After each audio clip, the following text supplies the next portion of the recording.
5장 1절 무리가 몰려와서 하나님의 말씀을 들을새 예수는 게네사렛 호숫가에 서서 호숫가에 배 두 척이 있는 것을 보시니 어부들은 배에서 나와서 그물을 씻는지라.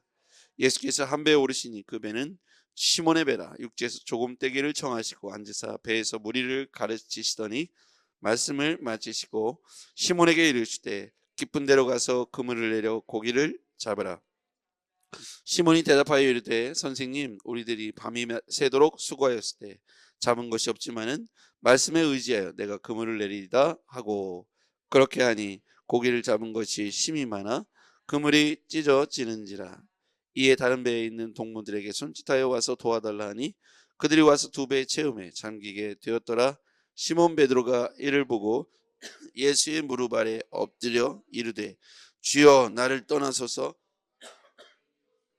하니 이는 자기 및 자기와 함께 있는 모든 사람이 고기 잡힌 것으로 말미암아 놀라고 세베대의 아들로서 시몬의 동업자인 야고보와 요한도 놀랐습니다. 예수께서 시몬에게 이르시되 무서워하지 말라. 이제후로는 내가 사람을 취하리라 하시니 그들이 배들을 육지에 대고 모든 것을 버려두고 예수를 따르니라. 아멘. 네. 공교롭게 지난 주일 말씀과 본문과 같은 본문이죠. 그때 나눴던 본문들 말씀들을 아직은 여러분 기억할 거라고 생각합니다. 오늘 조금 더 다른 부분에서 보려고 합니다. 게네사렛 호숫가에 왔을 때 호숫가에 배 두 척이 있었습니다. 두 척의 배 중에 예수님은 그 한 배에 오르시죠. 시몬의 배였습니다. 우리 주님께서 우리를 찾아오심이 우리를 부르심이 우연이 아니고 의도적이라는 사실이죠. 예수님께서 두 척의 배 중에 우연히 그 중에 한 배에 오르셨는데 그게 베드로의 배가 아니었죠. 사실은 예수님은 베드로를 보시고 베드로의 배에 오르셨던 것이죠. 시몬의 배에 오르시는 과정 속에서 조금 더 의역을 해보자면 시몬의 인생에 예수님께서 개입하시기 시작하는 거죠. 시몬의 배, 어떻게 보면 재산 목록 제1호에 해당하는 시몬의 배. 그는 아버지로부터 그 배를 물려받았을 수도 있고 그 배를 값을 주고 자신의 전 재산을 들여 샀을 수도 있습니다. 갈릴리 호숫가에서 주변에 사는 사람들의 가장 큰 주업은 물고기 잡는 거죠. 이스라엘에 가면 베드로의 물고기라고 해갖고 꼭 이렇게 관광 상품이나 혹은 성지 순례객들에게 베드로의 고기를 튀겨서 주는 그런 요리가 있습니다. 우리로 말하면 우럭 정도에 해당하겠네요. 그런 정도의 고기를 튀겨서 이렇게 줍니다. 오늘 시몬 베드로의 배가 그의 인생에 있어서 가장 값어치 있고 중요한 배라고 할 것 같으면 예수님께서 오셔서 그 배에 의도적으로 오르시고 앉으셔서 가장 중요한 말씀을 전하는 사역을 하셨다는 것이죠. 그것에 있어서 시몬의 배가 쓰임받게 됩니다. 시몬의 배에 쓰임받고 그 이후에 시몬 또한 베드로 또한 가장 중요한 역할을 감당하는 사람으로 쓰임받게 되죠. 어느 날 가장 중요한 순간 가장 중요한 것에 예수님께서 내가 그것 좀 빌리자 하실 수도 있고 내가 그것 좀 쓰겠다 하실 수도 있고 의도적으로 우리의 삶에 가장 중요한 것을 터치하시면서 내 인생에 개입하시고 나를 관여하시고 내 안에 인생의 주인으로 들어오시는 과정이 있을 수 있습니다. 그러면 어떤 사람들은 이 배가 재산 목록 1호니까 절대로 그것만은 내줄 수 없다고 말하면서 예수님과의 만남을 거절할 수도 있습니다. 각자에게 배가 있겠죠. 그 배는 각자의 의미가 있기 때문에 사람마다 다를 수 있습니다. 어쨌거나 예수님께서 우리의 인생의 가장 중요한 것들을 통해서 우리의 삶에 직접적으로 이렇게 찾아오시고 개입하시고 하는 순간이 있을 겁니다. 그때 그 과정을 통해서 부르시고 우리를 만나주시는 과정이므로 우리가 즉각적인 순종을 통해서 그 배 주인이 바뀌어가는 것이죠. 우리가 몰 때 그 배는 때때로 우리가 빈 배를 가지고 돌아오기도 하죠. 지금 이 아침에 그물을 걷어 올리고 있는 시몬의 배는 그 배에 아무것도 차 있지 않습니다. 자기의 재산 목록 1호겠지만 그물을 걷어들였지만 아무것도 걷어들이지 못한 배입니다. 자기 경험으로도 쌓을 수 없었고 채울 수 없었던 그 배가 예수님이 찾아오셔서 그 배에 오르시지 않습니까? 상징적 의미가 있다고 생각해요. 예수님께서 하필 그 아침에 거기 오신 것도 하필이고요. 우연처럼 보여지고요. 또 두 배 중에 한 배 오르셨는데 그게 시몬의 배에 오르셨고, 하필이면 그때 아무것도 못 잡은 날이었고, 이런 모든 것들이 우리가 볼 때는 우연처럼 보여지지만 예수님이 베드로를 부르시는 일련의 과정이었고, 그 과정 속에서 주인이 바뀌어 가고 있다는 것을 묵상하게 되었습니다. 베드로가 주인일 때는 그 배에 아무것도 채워지지 않았죠. 경험으로도 채울 수 없었고, 당연히 마땅히 이렇게 늘 아침마다 고기를 걷어들이고 몇 마리라도 가지고 갈 수 있었는데, 그날 그 아침에 철저하게 자신이 어떠한 사람인지를 돌아보는 계기가 있었다는 거예요. 베드로가 무릎 꿇고 만선의 이후에 무릎을 꿇고 예수 앞에 주여 나를 떠나소서 나는 죄인으로서이다 이렇게 하는 장면이 나오죠. 베드로는 왜 물고기를 못 잡은 걸, 그리고 많이 잡은 걸, 있고 없고의 문제 앞에서 나는 죄인입니다, 엉뚱한 대답같이 보여지는 말을 합니다. 자기가 경험상 볼 때 안 될 수밖에 없고 돼서는 안 되는 그 일이 공식이 깨져버린 거예요.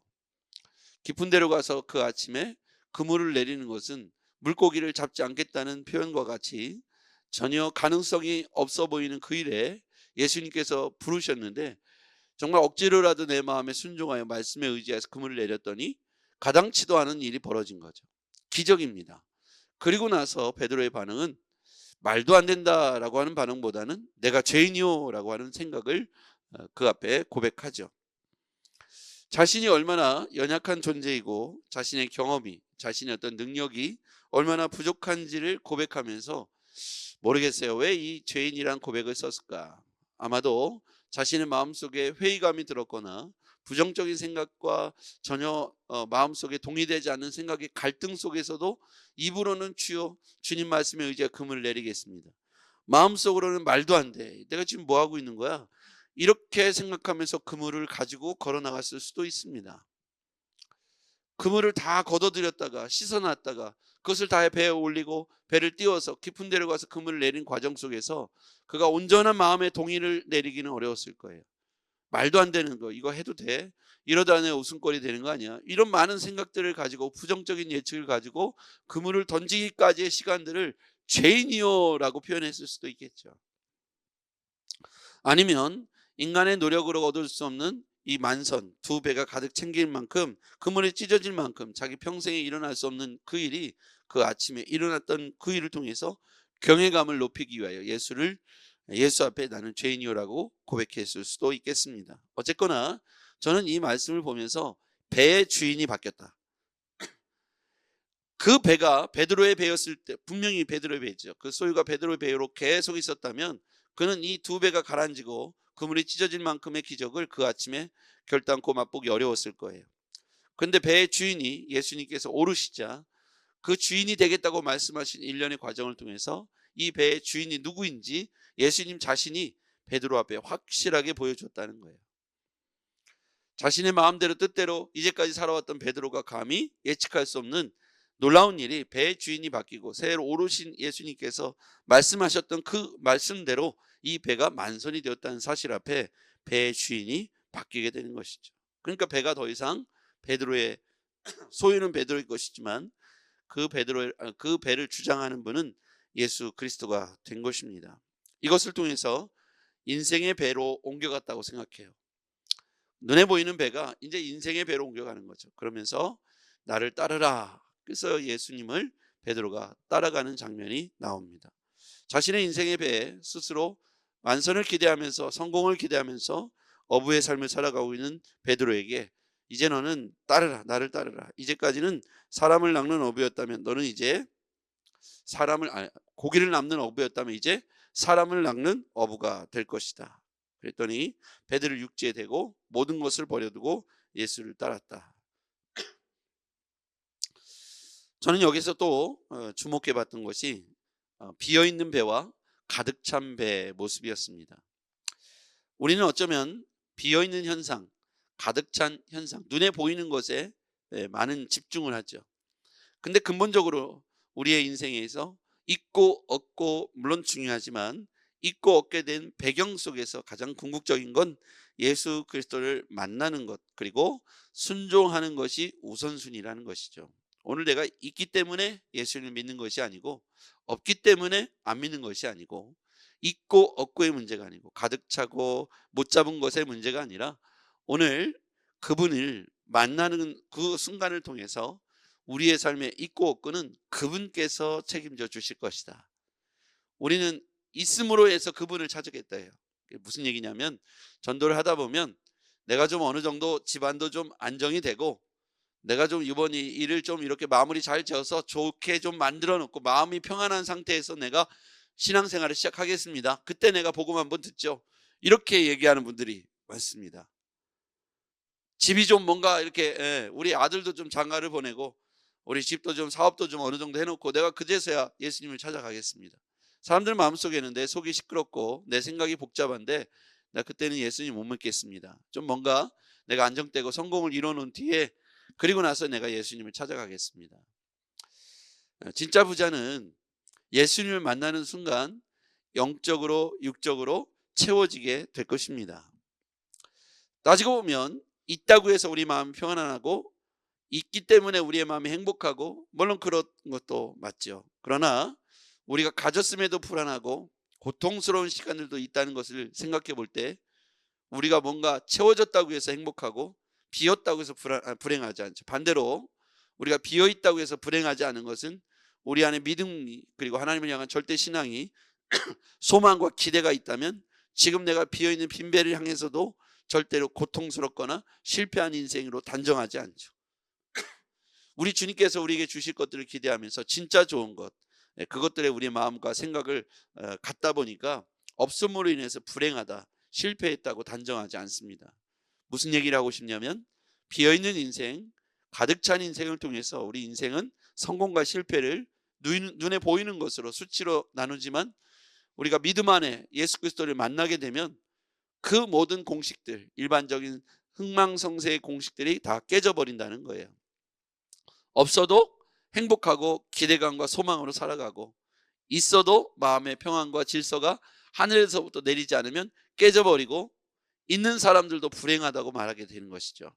그래서 우리는 우선순위가 바뀌어야 한다는 겁니다. 그 우선순위는 부르심에 순종하는 예수 그리스도의 초청과 부르심 앞에 만나는 것이 우선입니다.